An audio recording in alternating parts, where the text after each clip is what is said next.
Muy buenos días. Complacidos por su compañía, les damos la bienvenida a una nueva sesión de Entre la Ciencia y la Vida, Día con el Investigador, programa del Sistema de Bibliotecas que nos permite conocer cercana y personalmente a los más destacados científicos de nuestra alma mater y del país. Un espacio también para reconocer que la investigación es sin duda una verdadera opción de vida.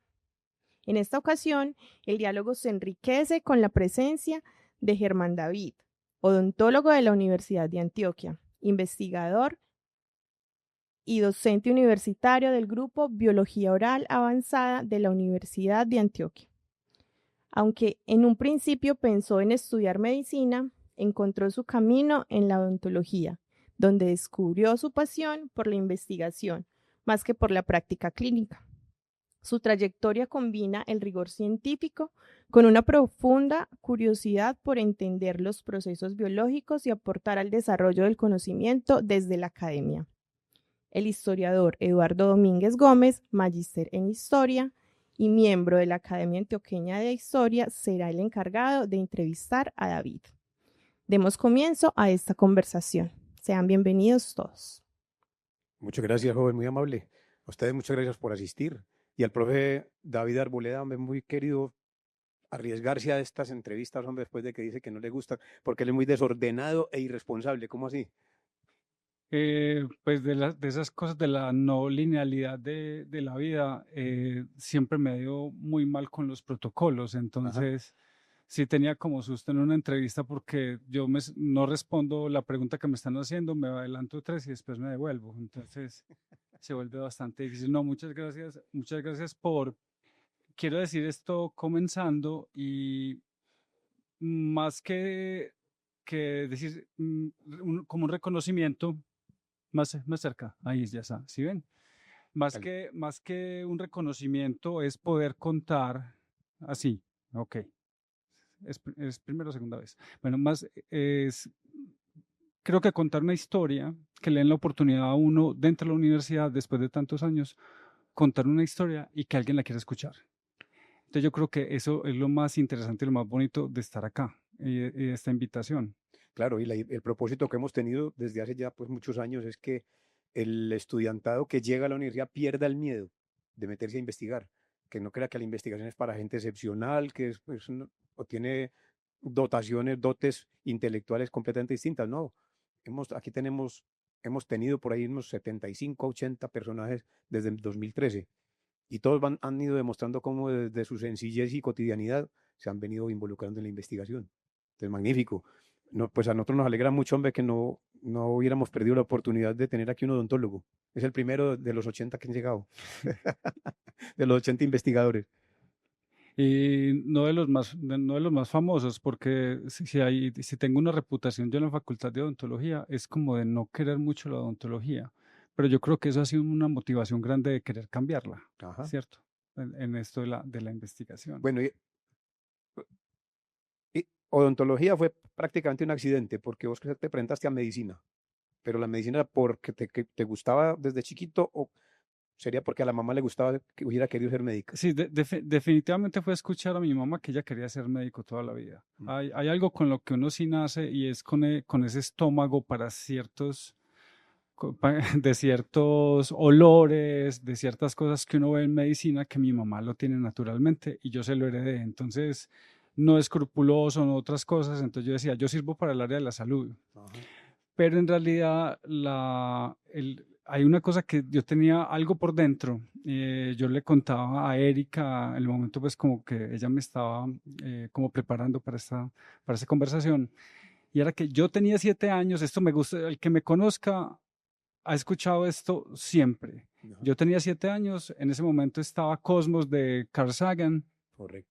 eh, y había un biólogo marino, ahí lo están entrevistando. Entonces era un tipo algo más, con el pelo más desorganizado que yo, solo algo más. eh, y estaba ahí en el mar y era un científico. Entonces decía, no recuerdo el nombre, decía biólogo marino, PhD en fauna marina. Y yo decía, yo quiero ser científico. Eso. Entonces, de ahí en adelante, y entonces, ¿cómo hago?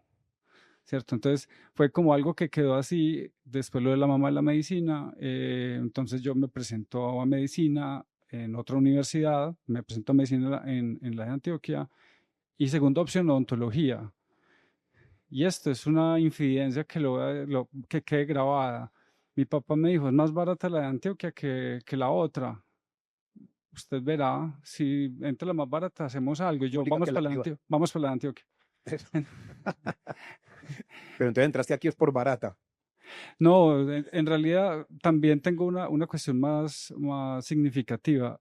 El hecho de no haber sido médico, yo creo que salvé muchas vidas, porque yo soy muy malo trasnochando. Entonces, si me hubieran levantado a las 2, 3 de la mañana, yo no hubiera atendido a un paciente. Hubiera muerto más de uno. Sí, entonces creo que también hice un favor en ese sentido. Pero no cambió nada. Yo estaba en odontología, yo dije, fue muy interesante porque tengo una habilidad manual, entonces digamos habían cosas que se me facilitaban, pero también me tocó un cambio curricular donde empieza la investigación dentro del currículo de odontología en ese momento como formación. Entonces dicen que quiere investigar y yo aquí fue. Aquí está la oportunidad. Aquí está la oportunidad. Bueno, entonces ese amor por la investigación hizo que no le cogieras mucho amor a trabajar lo clínico, atender pacientes, estar en un consultorio.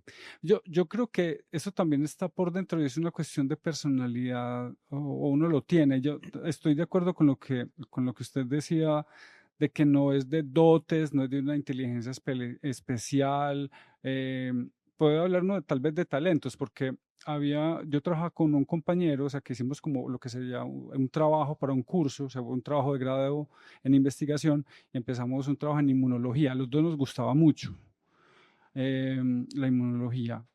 Y él era mucho más disciplinado que yo, él era mejor estudiante que yo, era de mejores notas que yo, pero él terminó en la clínica y yo seguí en investigación. En algún momento tuvimos como una fricción y me decía, pero mira que yo hice el trabajo de grado, sí, pero yo seguí, o sea, yo seguí en esto y vos te metiste a la clínica.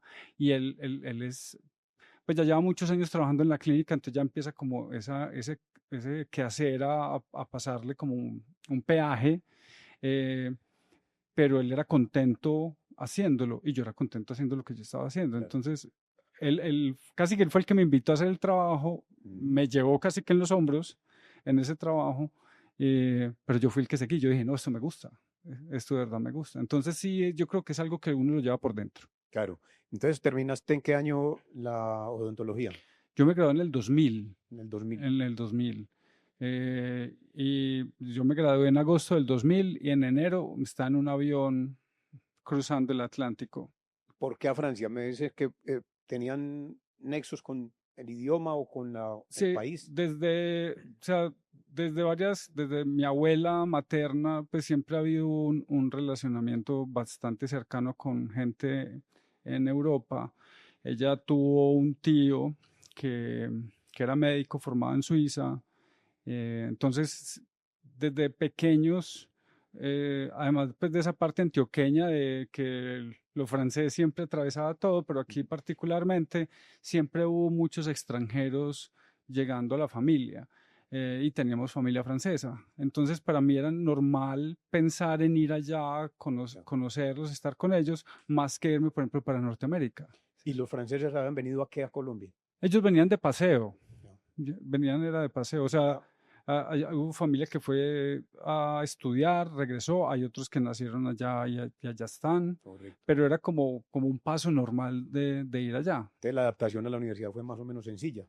Pues en Francia. Ya había como algo en del idioma, costumbres, y entonces fue relativamente rápido y sencillo. No fue tan traumático. Bueno, entonces cogiste la inmunología como una línea de trabajo para la investigación. A mí me gusta la inmunología por compleja. O sea, en realidad no era que yo al principio entendiera qué era inmunología, pues a uno le decían, bueno, venga, usted se pone ese es el sistema de defensa del cuerpo humano y estas cosas. Entonces uno entra por ahí, como la parte de infecciones. Cuando llego a Francia, me hacen la entrevista, porque yo hago la maestría en un hospital. El director de la maestría me dice, venga, pero es que usted es dentista. ¿Y usted por qué va a estudiar inmunología? Pues yo en ese momento no tenía demasiados argumentos más que decirle, me encanta lo complicada que es. Y me parece muy interesante. Me dijo, ¿usted qué piensa de la inmunología? ¿O cómo la ve? Pues esa ha sido una pregunta recurrente cada vez que uno se enfrenta a una nueva área y es, venga, ¿usted qué piensa de esto? Entonces le decía, no, pues que para mejorar el sistema de defensa. Y ahí viene una historia también que cuento muy simpática. De pronto los que lo vean, están los X-Men. Y en los X-Men hay un carácter bien interesante, los más famosos, que se llama, bueno, aquí le decimos Gepardo. Y Gepardo tiene el poder sobrenatural de producir, o el poder mutante de producir anticuerpos a voluntad, o sea, él no se enferma. Ajá. Entonces, para mí eso era fascinante. Cuando me doy cuenta de estar estudiando inmunología, entonces yo le cuento eso a él. Entonces él se ríe y me dice, bueno, listo, empezamos en las clases a ver cómo le va. Y ahí empezamos. También me dijo, la inmunología aquí no es de infecciones, aquí la inmunología es de modular trasplantes. Y ahí me sorprendió. Claro, era otra onda Era otra distinta. cuestión. Los franceses tienen esa autoridad en el planeta. Ellos empiezan con las células madre y han sido muy fuertes en inmunología. Entonces, siempre han sido atrevidos, lo voy a decir de esa manera, e innovadores en el área de la inmunología. Y entonces el título de doctor era doctor en qué? Yo, luego de estar en Francia, yo me voy a vender perfumes a Londres, que le contaba a Erika que me fue bastante bien. En realidad me fue muy bien, pues porque le vendía perfumes a musulmanes y pues yo le vendía pero es que esto es hasta bueno de contar a veces, porque yo le vendía el perfume era al marido, pues no a la señora, que uno dice, pues uno, si estás vendiendo perfumes de mujer, pues se lo ofreces a la mujer a ver si le gusta, pues de alguna manera haber estado en Francia y con una cultura, una presencia musulmana tan fuerte y árabe tan fuerte, Ajá. pues uno también se va entrenando en ese intercambio cultural y las formas. Sí. Entonces yo le decía a él, venga, ¿quiere probar este perfume para su mujer? Entonces él, pero es que es de mujer. Le dije, pero es que usted es el que le tiene que gustar. Entonces yo le ponía un poquito y decía, es que póngaselo a ella. Y esa mujer con burcas, solamente se le veían los ojos y hacían esos ojos así de la felicidad. Entonces, ahí me fue muy bien. Entonces yo estuve un tiempo en Londres, no me gustó, la comida sabe a cartón, y de ahí vine unos meses a Medellín por casualidades de la vida, pasé a la Universidad de Antioquia en una convocatoria de méritos y me volví a ir. Y me fui para Praga a hacer el doctorado. En Praga, en esos 6 meses que estuve acá fue muy interesante lo que pasó en Medellín. Porque a Luis Fernando Montoya, el técnico de fútbol del Once Caldas, tuvo ese accidente cuasi fatídico. Sí, que lo intentaron pues asesinar. Y en un laboratorio de la profesora Luz Marina Restrepo en medicina, que se trabaja con terapias celulares, pues yo estaba ahí. Yo acababa de llegar venía de Francia, había conocido las células madre y habíamos un grupo estábamos todos chiquitos en ese momento, y aislamos las células de Luis Fernando Montoya, de médula ósea.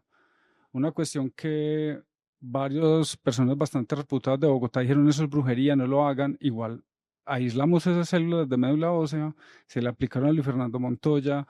Pasó algo que Juan Guillermo, el neurocirujano, pues no podía explicar mucho más que presentar las radiografías, y guardamos un poquito de células y les hicimos las 2 o 3 pruebas que teníamos a la mano en el laboratorio, y cuando yo salí de Francia, yo dije, yo vuelvo a Europa, pero yo vuelvo a hacer un doctorado. O sea, vuelvo en otras condiciones. Y seguía, yo voy por eso. O sea, yo quiero meterme en esto de la ciencia. Esas células que dejamos en el laboratorio, les mandamos a hacer unas tinciones con inmunólogos que habían en la universidad. Y entonces, dependiendo de lo que verían, esto es esto. Y esta gente no sabe qué están viendo, o sea, porque eso no es lo que, pues no les hacíamos la pregunta, vea, estas células las sacamos de esta persona, las cultivamos así, y ellos como que no veían, todos nos daban como una respuesta diferente según lo que veían. Y yo tomé unas fotos cuando las cámaras digitales eran de este tamaño y las fotos de este tamaño, y empecé a mandar correos. Me puse a buscar institutos en Estados Unidos, en Europa. Estados Unidos nunca respondió. Reduzco a 2, y es que yo le escribo al Karolinska, al Instituto de Inmunología en el Karolinska, le mando las fotos. Busco laboratorios, le digo, yo soy tal, estamos haciendo esto, necesito que me ayude. O sea, usted me puede ayudar a entender qué tenemos ahí. Todavía tenemos células. Yo no estaba buscando irme a estudiar allá. Y seguí buscando. Yo dije, República Checa.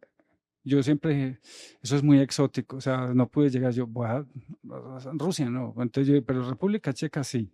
Praga. Y empecé a buscar institutos. Encontré Instituto de Medicina Experimental, terapia, células madre, diferenciación y regeneración, ensayos clínicos en regeneración de médula espinal y cerebro, Parkinson, Alzheimer, trauma. Y yo se lo mandé a la directora. La misma pregunta, vea, yo soy tal, mire estas fotos, usted me puede ayudar a entender qué tengo, tienen cómo, les mandamos muestras, vienen. Y empieza, pues yo como nadie me va a responder, yo, no, pues que le van a responder al odontólogo aquí mandándose las madres de médula ósea. Y respondió Karolinska, nos manda su hoja de vida, por favor. Y yo, pues bueno, pues además que tienen que verificar que si yo, pues un charlatán. Si es de verdad. Exacto, que sí. Praga, ¿quiere hacer un doctorado acá? Y yo, pero bueno. Karolinska me pidió la hoja de vida. Antes Karolinska después me dice, aplica un doctorado. Yo, bueno, ya Karolinska y Praga, entonces yo como que, claro, el Karolinska aquí en la universidad o en Colombia, en Latinoamérica, dice, no, pues vámonos para el Karolinska. Y después vuelve y me escribe de Praga, me dice, se va a comunicar con el secretario del instituto. Entonces, para responder la pregunta, sí es lo que le decía ahora, yo nunca respondo la pregunta. El doctorado es en neurociencias biomedicina, pero neurociencias dentro de la regeneración de tejidos. Entonces ahí para terminar la historia empiezan unos correos, justo entra el verano en Europa, yo aquí con el medio tiempo en la universidad con pregrado, no muy contento. Y Karolinska me responde, pasó el primer filtro. Y yo, ahí pasó ese a ser doctorado en inmunología. Bueno, pues, buenísimo. Y Praga nada. Y después me llama el secretario del Instituto de Medicina Experimental, donde hice el doctorado. Me dice, David, hola, hablas con Jim Dutt. Mándame estos documentos. ¿O qué dirección te los envío? ¿A qué dirección te envío para que me los envíes? Y yo, 5 días después tengo una cantidad de formatos para que envíe a Praga de situación legal mía, firme contrato. Y yo, ¿contrato? Y Karolinska, nada. Y los dos se quedaron callados. Pasa el verano, agosto, septiembre, nada, y yo no, ya. Yo aquí mandé a Colciencias en ese momento una aplicación para doctorado de terapia láser, porque yo hice una especialización clínica en Francia, además porque no tenía tiempo, pues como no me sobraba el tiempo, les pongo que sigamos estudiando. Y mando una aplicación a Colciencias de la mano de la profesora Luz Marina Restrepo para hacer un doctorado en terapia celular con fototerapia, con láser, en células porcinas. La respuesta de Colciencias es no hay evaluadores para su proyecto. O sea, no lo podemos hacer. Entonces yo, pues, y entonces. Entonces, el ánimo bajito. Claro. Septiembre, Praga. Usted puede ir, me llama otra vez Jim, me dice, usted, ya había mandado los documentos, usted puede ir a entrevistarse con la profesora Eva Sikova, que fue mi directora, esa Margaret Thatcher de la República Checa. Pucha. Se puede ir a entrevistar con la profesora Eva Sikova en Boston. Yo sin un peso. ¿Y cuándo? Yo sin visa. Entonces no recuerdo la fecha, la debería saber, ¿cierto? Es una fecha importante. Entonces, ¿por qué ella? Venga, Skype. pues en este momento Skype estaba bien, Claro, estaba. pero no, a ella no le gusta la tecnología, La prefiere en telecomunicación. persona la entrevista. Yo le dije así, listo, yo voy a Boston. Voy a ver si me dan la visa. Entonces, baje el teléfono y tírese al piso y yo, ¿qué va a hacer? Entonces empieza a llamar a Estados Unidos, pide a la embajada, dame un PIN. Tenía como 2 o 3 semanas. Mm. 2 o 3 semanas. Pido el PIN de urgencia. Compro tiquetes, no tenía visa para la fecha. Me dan el PIN, voy a la embajada, llego a la embajada, pues estoy allá tempranito con la maleta porque ese día viajaba. Ese día yo tenía el tiquete, a las 12 de la noche tenía el vuelo para Nueva York. Voy a la embajada, me recibe el cónsul, yo estaba en los nervios del planeta y entonces me pregunta, ¿usted para dónde va? Y yo ¿a qué va a Estados Unidos? Voy a una entrevista de trabajo. ¿Va a trabajar en Estados Unidos? No, voy a trabajar en Europa. ¿Y por qué en Estados Unidos? Le digo, tengo la invitación aquí. Lo mejor es que ¿usted habla inglés? En inglés, yo hablaba inglés. Pero yo le dije, no, yo gagueando, no tengo ni idea. Y entonces, ¿cómo va a ser? No, la señora habla francés. Yo, bueno, listo. ¿Y usted va a una entrevista? ¿Y cuándo viaje? Yo, hoy, a las 12. Y me mira. ¿Y usted espera que le dé la visa hoy? Yo le dije, tengo esa entrevista y yo no me voy a quedar en Estados Unidos. Me dijo, espere un momentico. Vuelve y me mira así pues, supongo que a todo el mundo nos miran así en la embajada de Estados Unidos. Entonces llega y me mira con ese desdén y le sirve una visa por 7 días. Y yo le dije, voy 6. Salgo de la embajada, viajé en el vuelo a Nueva York, me pasó otra cosa. Yo fundido en ese estrés, le digo a la azafata, déjeme dormir, no me despierte, por favor, no me despierte. La comida, yo, bueno, eso es toda una historia. Yo llego bien a la entrevista, llego al hotel donde es y no estaba la directora, que no, ella ya salió de la habitación y yo. Pues se pueden imaginar la cantidad de improperios que lancé. Claro. ¿Cierto? Y sale ella por el lobby del hotel y dice, ay, estaba comprando algo, qué bueno que pudo venir. Y yo, no, sí, pues yo le dije que venía, yo venía, no hay ningún problema, por supuesto. David, ¿usted sí quiere hacer un doctorado? Yo le dije, pues a eso vine, pues a entrevistarme con usted. Me dijo, Claro. es largo, son mínimo 3 años. Y yo le dije, sí, pues sé que son 5 o 6 años, sí, no hay problema. Seguro, y le toca irse para Praga. Y le dije, sí, me dijo, bienvenido. De una. Y yo, no puede ser verdad. No puede ser verdad. Bueno, listo, la felicidad, salgo a 2 cuadras a buscar un McDonald's, porque no tenía sino como $3, algo para el almuerzo de ese día. En la fila estaba el señor de la calle 1, señor de la calle 2, señora de la calle 3, o sea, estábamos puros habitantes de la calle en la fila. Entonces yo ahora sí voy a hablar inglés y le pido a la muchacha, venga, le digo yo pues en inglés, le digo, me da un combo Mac. Y entonces ella me mira así, oye, ¿qué quiere un combo Mac? Yo hablando en inglés, una mexicana, no, bueno, en fin. Esa fue la celebración. Yo llego, me quedo la semana. Los 6 días. Me quedo los 6 días. Me dieron entrada por 6 meses. Yo dije, yo no, aquí no me voy a quedar. Me devuelvo y ahí a las más o menos 3 semanas me responde Karolinska. Está aceptada en Karolinska. Y entonces. Yo dije que sí en Praga.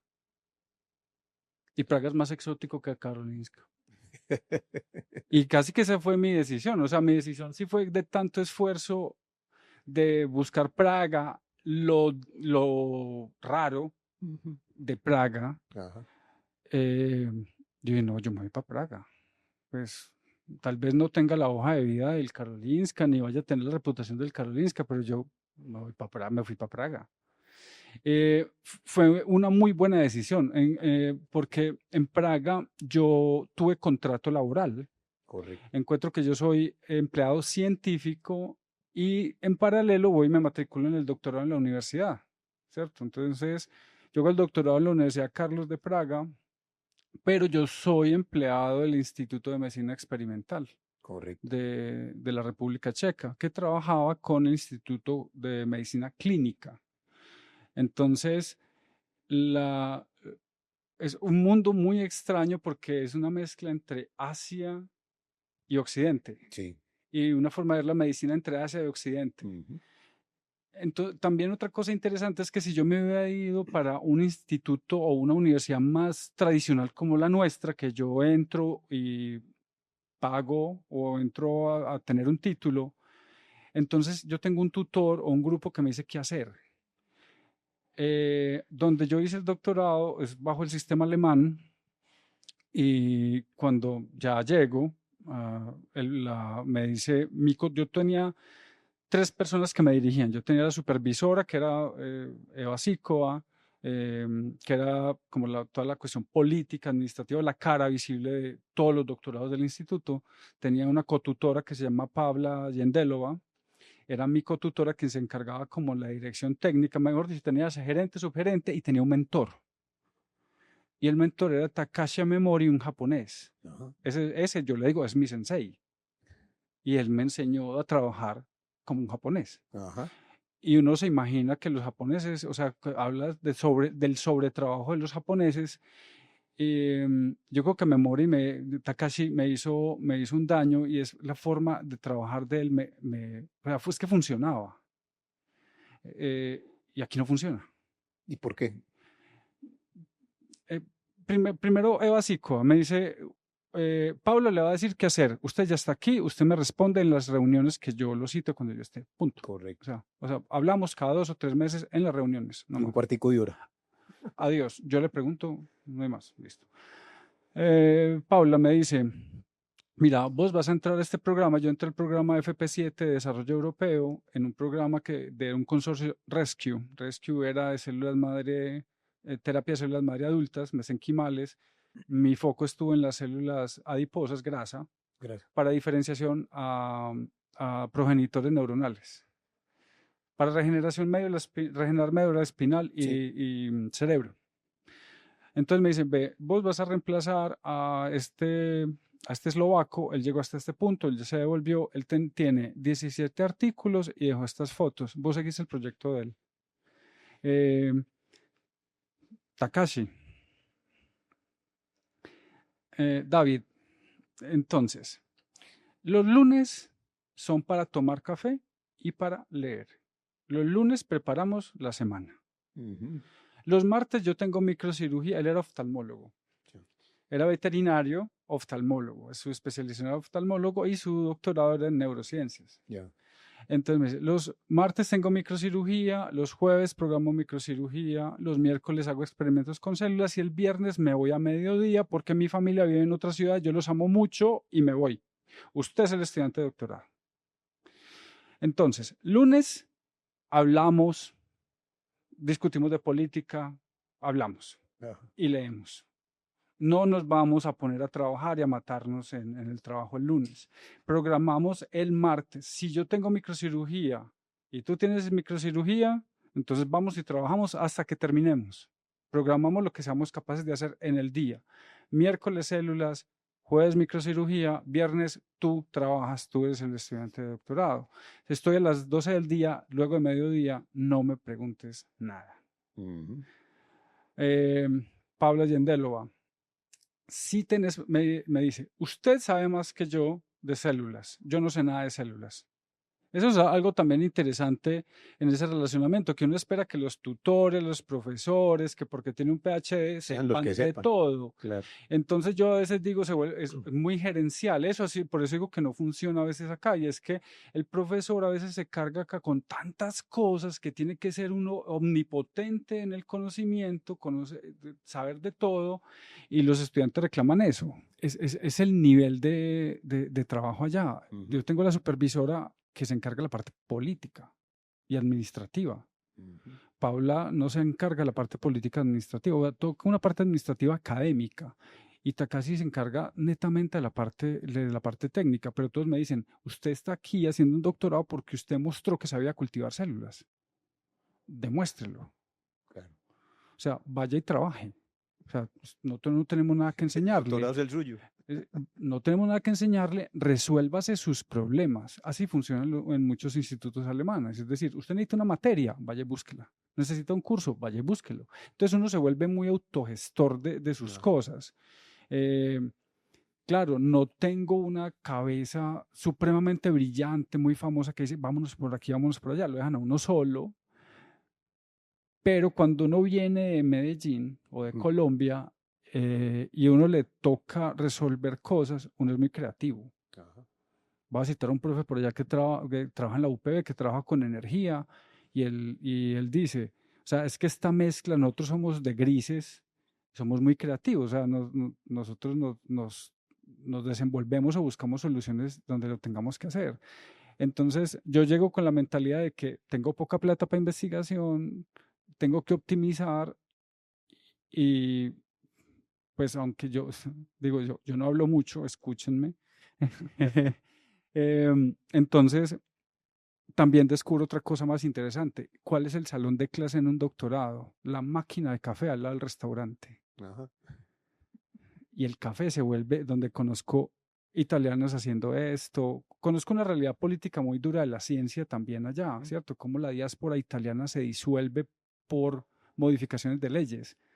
Las estamos viviendo acá, o las llevamos viviendo desde el 2012. Pero bueno, indios, cantidad de personas de Europa del centro y del este. Entonces hay indios, no hay muchos chinos, muchos vietnamitas, ucranianos, bielorrusos, rusos, polacos. Bueno, por ahí hasta yo hice la importación de alguien de Eslovaquia y pues entonces hay un niñito que es un colombo eslovaco, entonces esos son los resultados del doctorado. Entonces, ese es el sistema de vaya, resuelva sus problemas y yo llego donde mi mentor, le digo, vení, ¿crees que podemos hacer esto? Y me dice, ensayemos, ¿cierto? Voy donde la cotutora, le digo, tengo este problema, ella es experta en microscopía, entonces yo llego, tengo este problema, ¿cómo lo puedo hacer? Yo, hágalo así. Entonces llega uno con preguntas muy puntuales. Doctor, la supervisora, yo le decía, profesora, quiero ir a un congreso. O necesito esto. Ah, sí, tramítelo con no sé quién. Entonces uno tiene unos niveles. Yo ya sé que no me voy a ir a rasgarme las vestiduras porque Eva Sicova no sabe mirar un microscopio, porque no sabía coger una pipeta o porque Takashi no sabía cultivar células. O sea, ellos no estaban ahí para eso. Yo estaba ahí para eso, ¿cierto? Entonces, en ese sistema que ve uno en los cambios curriculares de la universidad acá, que uno le dice al estudiante, apropiese de sus cosas si le gustan, que usted encuentre su camino, pero no todos los profes somos así, ¿cierto? Entonces uno se vuelve como a veces algo díscolo en estas cosas, o como que los otros profes dicen, pero ¿qué es este desorden? ¿Cierto? Esto no funciona así. Uno después yo voy a cumplir el próximo mes 20 años de estar con la universidad. Y muchos estudiantes no he tenido, yo he dado clase magistral, sobre todo trabajo en asesorías en pregrado y en maestría y en doctorado en investigación. Entonces, yo creo que no es volumen, sino que a veces llega uno y se maravilla con lo que, cuando uno le ayuda a alguien a que crea en él en estas cosas, lo que hacen, lo que sea, porque no tienen que terminar en un doctorado, pero lo que logran hacer con sus vidas. Y un ejemplo es con una estudiante de pregrado, Joana en este momento vive en Australia. Joana es de un barrio pesado, deprimido, con una vida muy dura, y Joana llega a clase clase no, asesoría conmigo en investigación, a braviarme. Pues es que usted está hablando, usted sí, y empieza así, y yo me reía, y sigue. Cuando se gradúa, está graduando en 10º semestre, viene y me dice, David, vengo a darte las gracias, pero así pues con la sencillez de Joana, pero igual pues me dice, muchas gracias. Yo, con mucho gusto, pues yo estoy haciendo algo que yo debo hacer y me gusta. No, pero es que te quiero dar las gracias porque me has ayudado a expresarme, a hablar mejor. Ajá. Y eso me ha ayudado. Y gracias a eso estoy aplicando una visa para Australia. Yo dije, no sabe nada de investigación, no le gustó nada porque me peleó 6 semestres, pero algo hice en la forma. Y yo dije, pues para eso estoy aquí yo. O sea, esto cuenta, o sea, desde lo que yo sé, cómo lo haga y lo que hable, pues le estoy creando una confrontación a ella. Y ahí está. Eso es, por ejemplo, una sola cosa, ¿cierto? Claro. Oíste, y el ejercicio profesional, ¿por qué no fuiste a parar a una clínica o a un laboratorio médico? Yo creo que lo del laboratorio médico fue porque pesa mucho y hay una discusión en este momento en la facultad, o yo creo que en la universidad, y es el nombre del título. Sí. Entonces el título de pregrado, pero yo sé esto y esto, a pesar de que voy a mostrar un título de inmunología, hace trasplantes, que uno diría, pues puedo trabajar en una unidad de trasplantes. O por neurociencias, bueno, en realidad ya pues trabajo de tú a tú con médicos, ya es más por edad y por estar como moviéndome en el ambiente, aún con ingenieros, pero a estas alturas. Y es que lo de odontólogo pesaba mucho. Y hay una cuestión como dogmática y de contexto que dicen es que usted no lo puede hacer. Algo que me abrió puertas por fuera, aquí se las cierra uno, que lo pasa con estudiantes graduados en este momento de maestría y doctorado, porque dicen en ciencias tal o en título de esto. Y dice, pero usted qué tiene de pregrado. Pues nos pasa en una visita con Sura, hace unos 6 meses, voy con Andrea Osorio, es compañera Joana de pregrado, pero Andrea dijo, yo me voy por investigación, está terminando su doctorado, pues ya se va a graduar. Estamos en Suramericana, estamos en el laboratorio de ómicas de Suramericana, donde hacen todo genómica en este momento y trabajan con Baxtera y estamos trabajando con ellos validando un producto que desarrollamos en el grupo. Entonces la directora del laboratorio, una persona graduada de la universidad, le dice, ¿cuál es tu pregrado? O sea, se da cuenta que ella sabe lo que necesita para trabajar con ellos. Ajá. ¿Cuál es tu pregrado? Odontóloga. No podemos por calidad. No, esto es ridículo, ¿cierto? Claro. O sea, tiene la persona que necesitan y por el título no se puede hacer. Entonces, fue el título. Muchas veces, desde la parte médica, me enviaban a clínicas odontológicas y en las clínicas odontológicas me decían, pero es que nosotros no hacemos eso. Pero lo podemos hacer. No, tampoco. Mis propios compañeros de pregrado, cuando yo llego y pues que digo, la situación laboral está tan precaria, entonces les digo, venga, déjenme trabajar en el consultorio. Yo puedo trabajar con láser, hacer esto. Entonces, con el que hice el trabajo de inmunología me dice, pero no entiendo, pues, ¿qué vas a hacer? ¿Vas a limpiar dientes? No, yo voy a hacer terapia, fototerapia en láser. Me dice, ¿y eso para qué sirve? El que había estudiado conmigo en su momento de inmunología, ¿cierto? Entonces, en una cuestión digo, no, pues esto va a estar difícil y tal vez uno con esto ha ido cambiando, ya la realidad ha cambiado mucho para mucha gente, entonces lo vemos dentro de la universidad que la parte humanística, artística, aún la parte científica en áreas donde no han tenido relevancia se vuelven ya una alternativa para ellos, aunque el ambiente esté como adverso. Pero por eso no, yo lo intenté muchas veces, de trabajar aquí con la parte médica. Eso, yo volví otra vez como al laboratorio de medicina cuando estaba la IPS universitaria. Intentamos hacer todo un programa de terapia celular para pacientes parapléjicos y tetraplégicos, pero lo más difícil para los neurocirujanos entender por qué un odontólogo les estaba hablando de eso. Para ellos era difícil, yo tengo la capacidad de analizar, ver lo que ellos estaban viendo a nivel de trauma medular, conocer el sistema nervioso, las terapias que habían, pero para ellos no les... Claro. Bueno, y la parte cultural en Praga, ¿fue muy difícil la adaptación o tan fácil como en Francia? No, definitivamente el centro de Europa es otro planeta, sobre todo que Bohemia es una ciudad o sea, es un mundo de día y cambia completamente en la noche, es otra cosa. O sea, si hay literatura que describa que el diablo aparece de noche en Bohemia, es cierto. O sea, es como que se desdoblan las almas allá.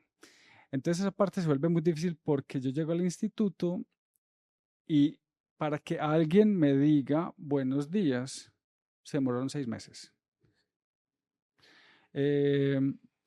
Está todavía, yo creo que ya cambió mucho. La última vez que fui, voy a decir que se ha entrado más en la globalización más que en la modernidad.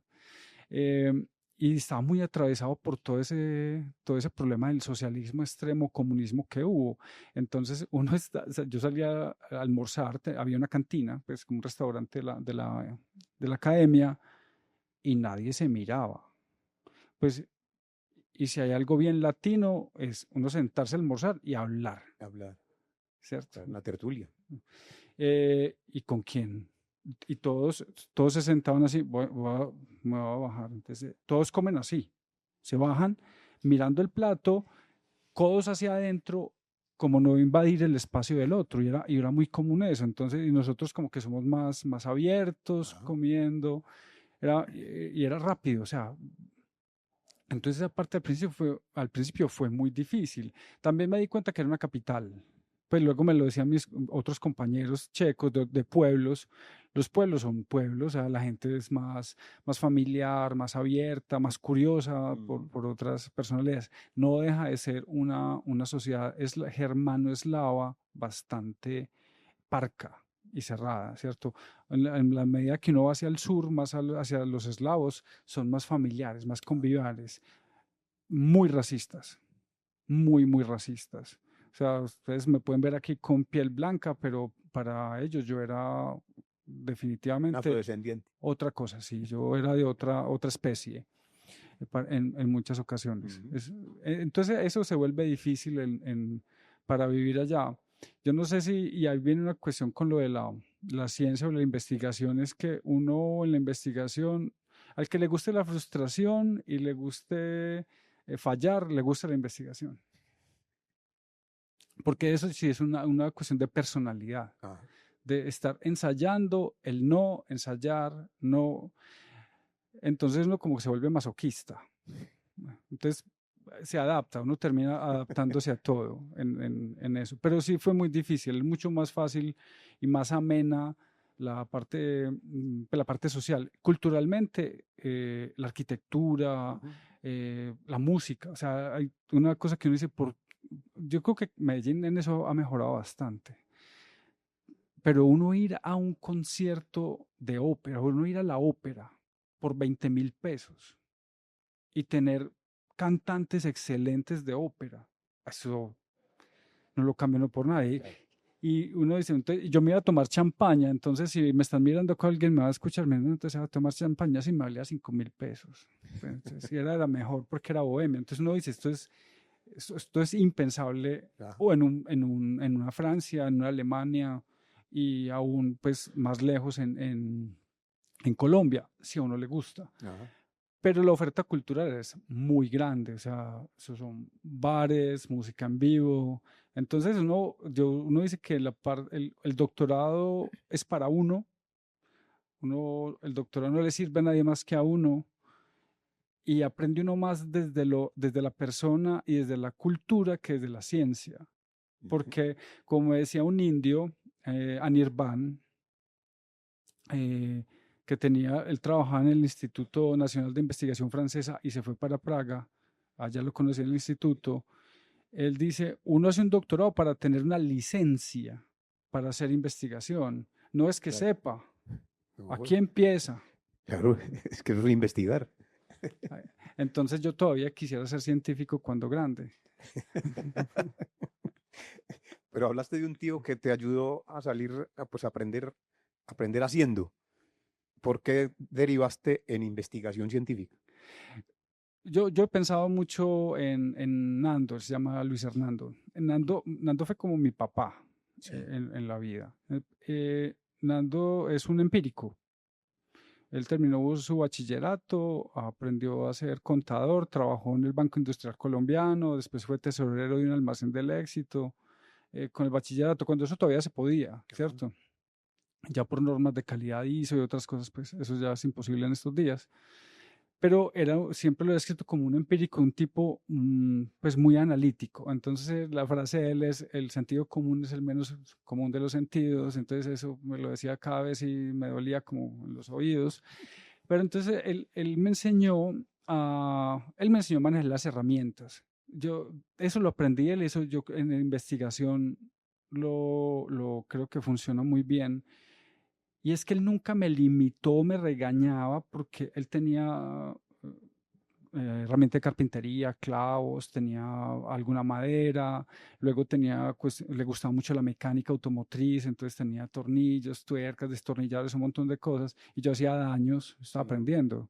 Yo me metía ya en su taller desde los 4 años y yo salía lleno de espadarapos en los dedos y dañaba clavos y todo eso, pero él me ponía recursos.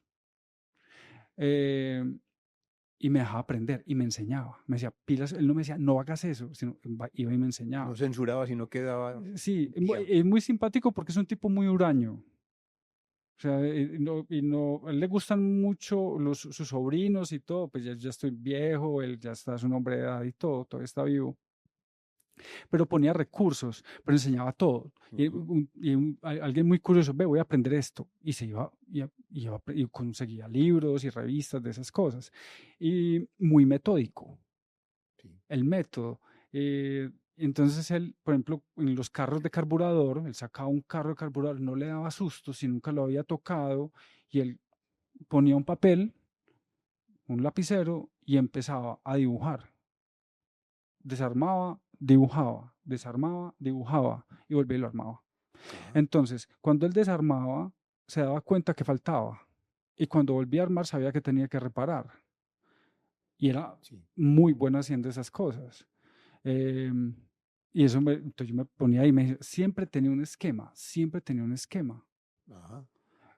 Y para todo. Entonces, funciona en todo. Claro. O sea, tenía una lógica, o sea, tenía un plan, tu plan. Entonces, yo sí le copié a él eso, por ejemplo, con los estudiantes es: profe, ¿qué hacemos? Yo le digo, a mí lo que más me funciona son esquemas. Yo creo que uno fluye muy rápido en un esquema, porque un esquema no tiene que ser lineal, uno se mueve entre las cosas y al final tiene que volver a lo que tiene ahí como esquema. Y eso es copiado y enseñado por él. Entonces él me enseña todos esos oficios, y esa mezcla de oficios mezclado con la academia y la teoría lo empieza a uno a volver una quimera, yo digo, muy interesante, porque uno no ve limitaciones en nada, uno ve que todas las áreas del conocimiento se hablan con todas. Algo bien bonito de estar trabajando con Nando en su taller de noche, que a mí no me gusta, pues si es como mi papá, yo lo copio a él, y a mí no me gustaba salir, me gustaba irme para donde él, a desarmar cosas o a armar cosas o a soldar cablecitos o lo que fuera, y él ponía música, ¿cierto? Entonces ponía Bolivariano Estéreo. Cuando descubrí Universidad de Antioquia, ponía Universidad de Antioquia. Entonces siempre había música clásica. Pues a mí me gusta todo tipo de música y todo, pero siempre la ponía ahí. Entonces, la estética del momento. O sea, yo lo digo en este momento de manera muy elegante, pero o sea, todo lo que conlleva a un taller mugroso con 2 personas, hay un niño o un adolescente con un adulto, pero es la estética, la forma. Y entonces empiezo a entender que el arte, ¿cómo aplico yo el arte acá? Las formas. Entonces, eso para decir que también le dice uno a los estudiantes, alguna vez llega un grupo, a todos los grupos de investigación o de proyecto, yo les pregunto: ¿usted por qué estudió odontología? Y luego de manera bien despectiva. Y entonces, a ver qué salen por allá. Y alguna vez un muchacho se atrevió a decir: es que yo quería estudiar artes. Y le dije: excelente, que yo me estaba burlando de él. Le dije: si hay algo que le haga falta a las áreas médicas, es la estética, las formas, porque a veces nos deshumanizamos o nos volvemos muy científicos queriendo pues mostrar la evidencia. Y no me entendió eso. Entonces, por mi vida, por lo que ha pasado, por ese taller con Nando, yo, en la forma en que pienso y cómo veo las cosas, yo veo todo es útil para llegar a una respuesta, para resolver una respuesta. La Tierra es un sistema cerrado. O sea, aquí todo se habla con todo, todo lo que entendamos, hagamos, nos lo estamos inventando nosotros, entonces todo tiene que estar conectado. Claro. Entonces, no puedo ser dogmático, pues no soy capaz. Claro, es un sistema complejo.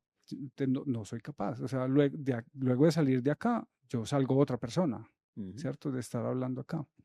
Entonces, Nando es muy importante en la creación de Germán David Arboleda. Claro. Muchísimo. Me demoré también muchos años en entender que son las bases de pensamiento.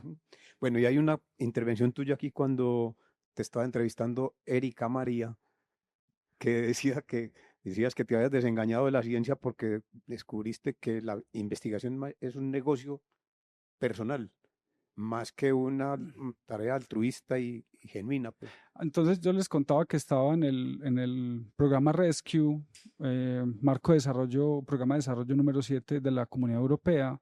Iba en mi segundo año de doctorado y mi supervisora, Eva Sikova, pues era la directora del instituto, era un centro de excelencia. Entonces uno empieza a ponerle una cantidad de títulos y no, pero es excelente, excelente, excelente. Claro, ella tiene que conseguir plata. Para ser un centro de excelencia tiene que conseguir plata. Conseguir plata es una medida transaccional. Más allá de ella como lo hacía o no, uno se vuelve un indicador, ¿cierto? Uno pasa un montón de filtros, uno va con un romanticismo, voy a hacer algo, voy a descubrir algo, pero uno es un indicador, que al final dentro del programa es un indicador, es decir, ¿qué logramos? O sea, se ejecutaron los recursos, cuánta gente formamos, igualito como nos pasa acá, se vuelve un indicador, a veces como que el resultado, tiene un artículo, categorice el artículo, lo leyeron, sirvió, nos van a escuchar, nos van a ver, en realidad sirvió. O sea, eso puede sonar muy romántico, pero uno dice, no, pues yo le estoy trabajando para que una persona aquí se haga famosa y tenga más plata. En ese momento yo tenía que tomar una decisión, pues porque fue una cuestión interna, fue una pregunta interna de decir, a ver, yo vine acá por un doctorado, pero yo vine un doctorado para mí. O sea, ahí entendí, esto es para mí. Yo, ¿qué voy a aprender? Yo ¿qué voy a crear de acá en mí? Desde ese momento que me doy cuenta que es un negocio, que funciona muy bien ese negocio, yo decir, bueno, vamos a meternos en este negocio. Que es interesante, o sea, y es cómo hacemos gestión de la tecnología. Y empiezo a aprender porque bajo el marco de desarrollo con Bruselas existía ese mecanismo, es decir, cómo hacemos spin-off, cómo hacemos startups de base de conocimiento. Entonces empiezo como a entender el asunto, aún con el sinsabor de decir, yo vine acá por la gloria eterna de que yo voy a salvar el mundo, voy a regenerar las cosas, ¿cierto? Entonces yo dije, no, hay una cosa que voy a aprender, me gusta porque es una cuestión mía, me gusta mucho aprender. En ese momento me gustaba mucho el laboratorio, estar metido ahí con el laboratorio, pero meterse en el otro lado también era intentar darle otro matiz a la gestión de la tecnología, que no deja de ser un negocio, pero uno le puede poner espíritu al asunto y le puede poner alma también. Y eso también depende de quién lo esté haciendo. Entonces empieza un trasegar a hacer como una transición. Cuando digo la transición es uno cómo aterriza de un lado al otro. Pues me demoré casi 20 años, pues 18 años en pasar mucho, entenderla o intentar hacer el duelo con la investigación a pasarme a extensión de la universidad. Y es decir, yo le decía a Erika, se lo digo mucho a los profesores, es la universidad es en sus documentos, en sus estatutos, tan generosa, tan progresista, que los profesores no nos damos cuenta. Los profesores nos limitamos como unas cositas, pero podemos hacer tanto. Y aquí en la universidad hay gente tan tesa. O sea, es que uno va al examen de admisión, ahora que me tocó cuidar, y uno no sabe con quién está cuidando examen, con qué profe, y uno se encuentra con unos genios que uno dice, yo trabajo con esta persona, o sea, y puedo acceder a esto. Digo, ¿por qué no nos damos cuenta de esto? O sea, esto es tremendo. Sí, así es, así es. Bueno, nosotros siempre al final de estas conversaciones le damos la oportunidad al público de que comente, pregunte, inquiera, pero no ofenda. ¿Quién quiere comentar algo o preguntarle algo? Le podríamos decir al señor decano si de pronto tiene alguna pregunta.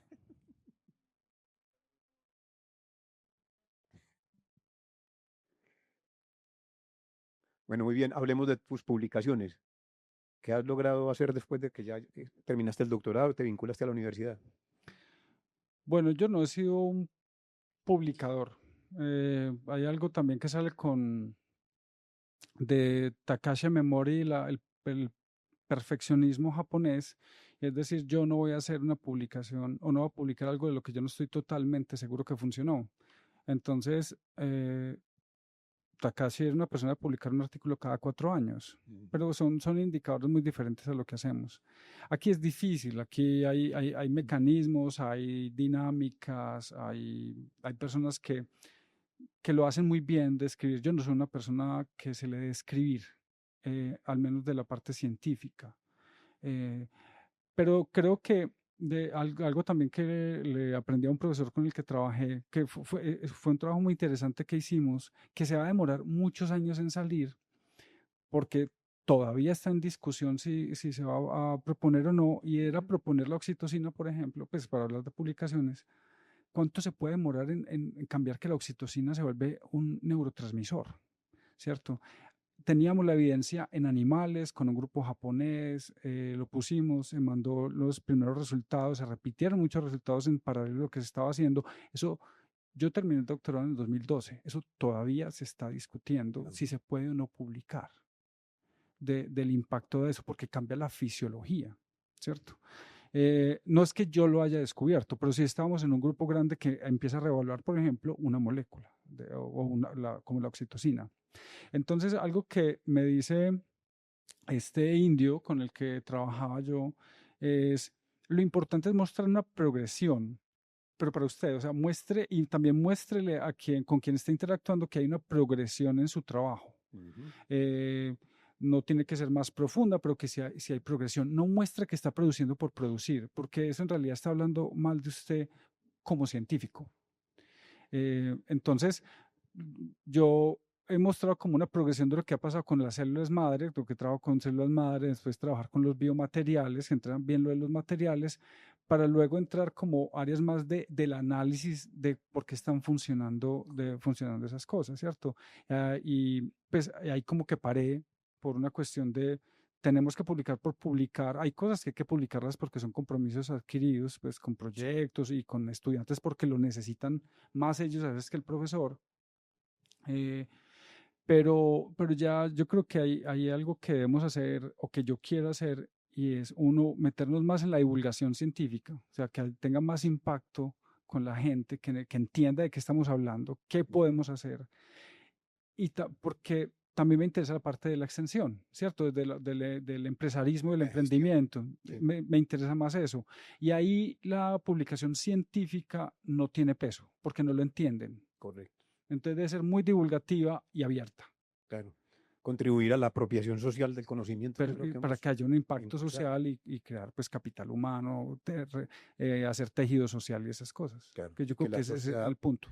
Sobre todo que la sociedad entienda que la ciencia vale la pena mantenerla y fomentarla. Sí, si tengo un tiempo, quiero hablar de un biólogo que conocí hace un mes del Parque Explora. Él se llama Ignacio. Y él es, hablo con él 10 minutos y me dice, yo no quería ser científico por los egos y todo lo que pasa en la ciencia y las publicaciones y los títulos. Yo aprendí que yo podía llegar a la ciencia. Un profesor me dijo que yo podía ser científico sin tener los títulos y prefería la divulgación y él trabaja en Explora. Ajá. Y para mí es un científico puro y duro, pero para él le encanta es divulgar. Claro. E interactuar desde todo punto. Que es el objetivo central del Parque Explora también. Claro. Y yo creo que debería ser el sentido de la ciencia. Perfecto, hombre, David, ya viste que no hay nada grave. Aquí estábamos entre nosotros. Sobreviví, el micrófono lo subí, lo bajé varias veces. Te agradecemos mucho la presencia, muy amable. Muchísimas gracias por este espacio. Un aplauso aquí para David, hombre, muy amable.